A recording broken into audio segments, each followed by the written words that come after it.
I've got a great recipe for you guys today. I'm standing here now shelling my shrimp.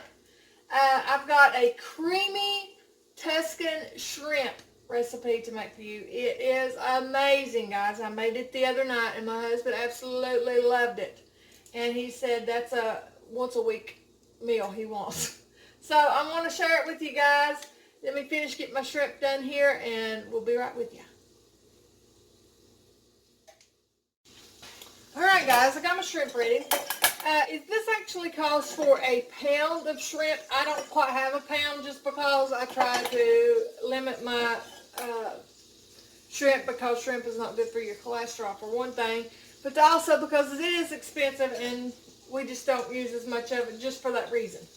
We could eat a whole pound for sure though. I'm adding this shrimp to a skillet over here that I have. I like to use olive oil as well as ghee or butter itself. So I've got a tablespoon of butter and a tablespoon of ghee in here. Now I've got this on fairly low. Cook that. I like to get my shrimp about halfway done before I will throw my garlic in. And I'm going to be throwing in 3 cloves of garlic into this. Me and my husband, I made this a week before last actually, I think it was. And he absolutely loved it. And it called for eating it with pasta noodles. And I guess you could pick whatever pasta noodles you wanted to, but we ended up doing it with grits. I've got a recipe that I got from Rob and his family at Essayon's Family Garden that I done that was shrimp and grits, and we love that shrimp and grits flavor together anyway. And so we made grits instead of pasta, and it was great with the grits. Tonight I'm probably going to use a pasta. So you will want to make you a serving size of about 4. This is what this would fit with, a serving size of 4 of either pasta or grits, and just whatever you prefer. Tonight, like I said, I am going to use some type of pasta probably, just to see the difference. This recipe also calls for sun-dried tomatoes. I do not keep sun-dried tomatoes most of the time because it's just not something I use very often. So I'm improvising. Call me the improvised cook, I guess. And I have in this skillet some of my tomatoes that I use in our salads, and I just cut them in half and put a little olive oil in there. And you can season them if you want a little bit, but I'm just going to slip that in there and let that kind of dehydrate a little while I'm doing this. That's what I did to the last ones too, and they turned out great. We actually really love this recipe. There is a dish at Olive Garden that tastes almost identical to this recipe, and so we really love this recipe. Okay, my shrimp is about halfway cooked, so now I'm going to add my garlic. And just let that cook a little bit longer.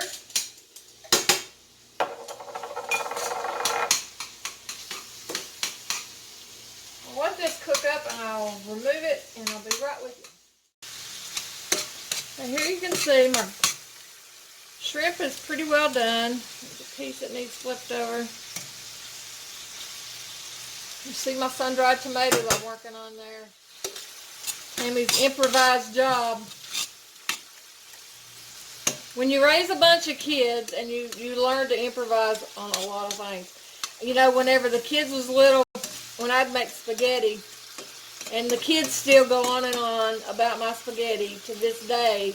And what I used to do whenever they was little is after I would make the spaghetti, I would add probably a half a cup or so. I had 4 kids, and you know, when they get teenage, all of them was pretty much teenagers right around the same time too. So when they get big like that, you try to stretch your food, you know, just like I'm stretching this shrimp right now. So I would stretch my food. Just going to put all this in this plate and I will set it aside, guys. And so I would put that ketchup in my sauce, and they would have that. Stick this in the microwave and keep it all the way warm. So I would add that ketchup into their sauce, spaghetti sauce, just to make it go further. And even to this day, they want me to make my spaghetti that way. Now I'm replenishing my olive oil and my ghee. And in that, I'm going to stick a half an onion.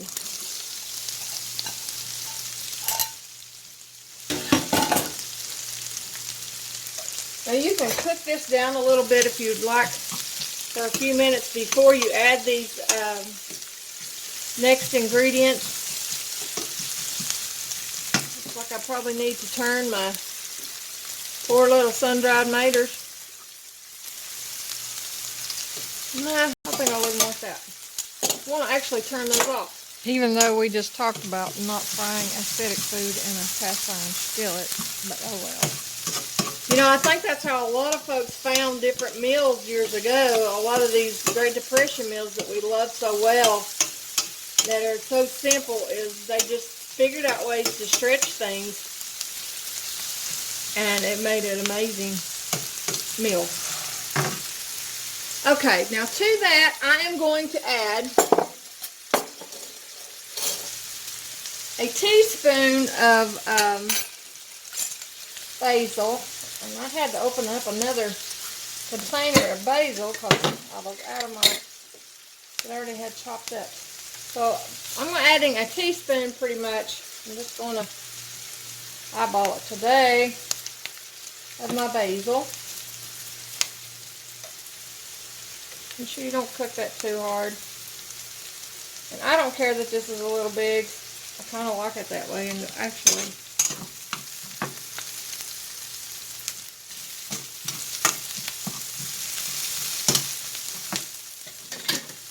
and I'm going to add a half a teaspoon of red pepper flakes. I think it was a half. Let me make sure. Yep, a half a teaspoon.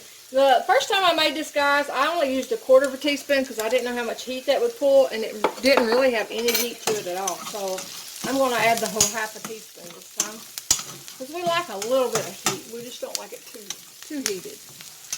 And now I'm going to add salt and pepper, basically to taste.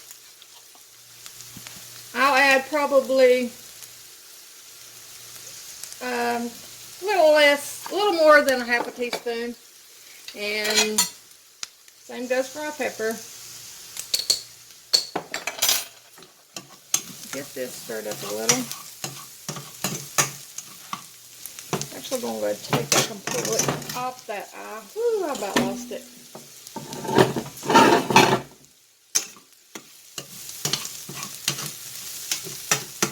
Got those onions picked up. Guys, I am so excited about this meal. I'll tell you what, I am. You guys are going to have to try this because it is truly, truly amazing.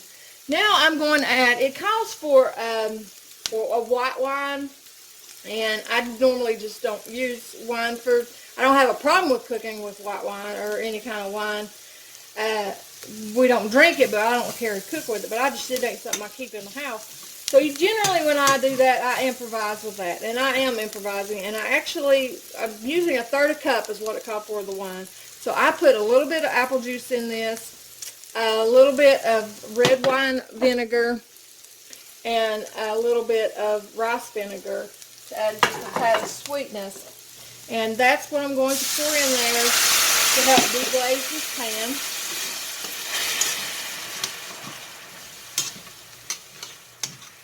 So we'll deglaze this for a moment.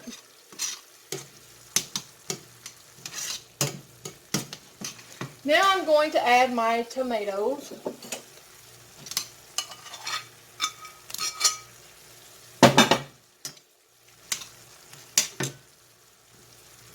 And I'm going to add 1.5 cups of milk.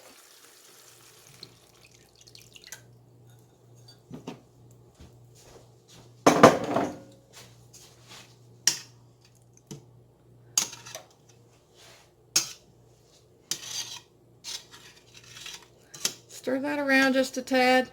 And then I'm going to add 1/2 cup of Parmesan cheese.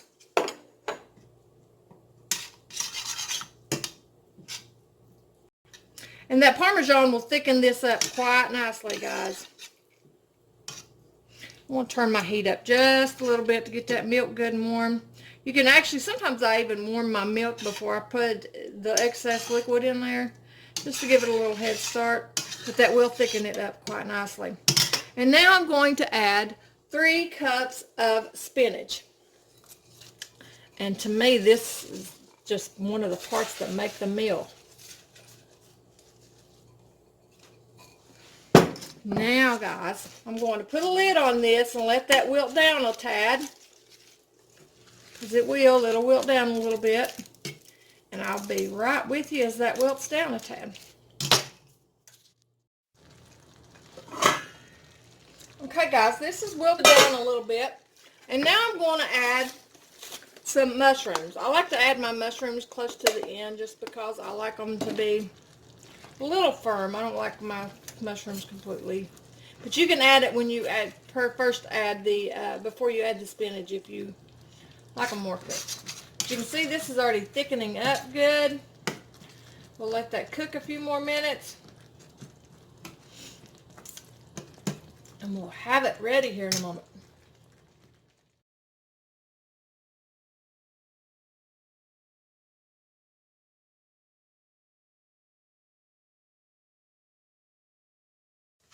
Hey guys, today I'm not going to be doing a Remember When. Don't worry, I will keep doing them. I've got plenty to do, and I even have friends and stuff that's messaging me and letting me know things that they think about that's Remember When to help me come along with even more, which has been fun and comical in itself. But anyways, I appreciate you guys with all that because I know it has been fun. But we will continue with that. I ain't quitting that by no means. But I have some people I want to recognize today. So I want to throw this out there today real quick. First of all, I have got some seeds that I wanted to share since it's getting that time of year, you know, for us to get excited about getting their things sown. And I've got several things sown in there that are starting to come up, you know, little seedlings that's coming up of different things. Mostly flowers is what I've got, and my peppers. I've got those planted. This morning I actually, well, let me do this one first since I'm saying that. This morning I actually planted some celery seed. Mr. Rob at Essayon's Family Garden and his family sent me some seeds. And I was very excited to be able to get them. Me and him had talked about celery before because I was always told you really couldn't do celery down here. But he does it in Virginia and does well with it. So I thought, well, I'm gonna give it a shot. Well, he sent me some seeds. He sent me some dark green Chinese, I'll probably pronounce this wrong, Kinsa celery, and some Chinese pink celery. And I'd actually looked at some Chinese pink celery, so I'm excited to do that. And I planted a few of those this morning in there to try. And he also sent me some moringa, and I'm excited about these as well. So I'm going to read up more. I had already read up, but I need to refresh my memory and read up again on how to do these exactly because I'm excited about trying to do those. The second of all, this is what I was going to pick up. Miss Lori over at Whippoorwill Holler, she had sent me some coneflower seeds, and I've already got some of them planted in there, and some petunias. As you can see, I've already opened this and got some of those planted in there, and the petunias are coming up. These hadn't come up yet, but I think there's one that's trying to come up, so I'm excited to get those coming up. So Miss Lori from Whippoorwill Holler. And I encourage you to check out these channels if you don't already know these folks. You may already know these folks, and that's great if you do, but give them a pat on the back for me and a hug around the neck because I really appreciate these folks, and I'll put their links down below just in case. And then Miss Jeanette at Neal's Homestead, she sent me some cuttings off of elderberry, and I just brought one in here just because I got about 6 more in there, and I didn't want to bring them all in here. But I went ahead and brought this one in here because they're on a tray and just be more trouble than it's worth.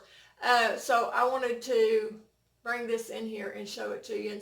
But she sent me some elderberry, and I'm excited as I can be about elderberry because, I mean, who wouldn't be excited about elderberry? And she also sent me some space spinach, and I sowed some of it actually this morning as well. She sent me some ornamental cabbage. I'm sorry I didn't bring it all in here. I've got all my seed stuff scattered out in there. and organizing it and everything, and so I didn't bring it all in here. And she sent me some basil seeds. It seems like there was one more, but I can't remember what it was. But anyway, if I forget, I'm sorry, Jeanette, but I do want to lift up these folks to you. It's because I love these people, and they've been super great people in my life, and I appreciate them a whole lot, and I speak blessings on them daily because they are awesome people. So if you haven't checked them out, be sure to check them out, too, guys, and give them a pat on the back because they are super people. Anyways, I love you guys. I appreciate you guys, and I will be back the next video with our Remember Wins. God bless you. Love y'all.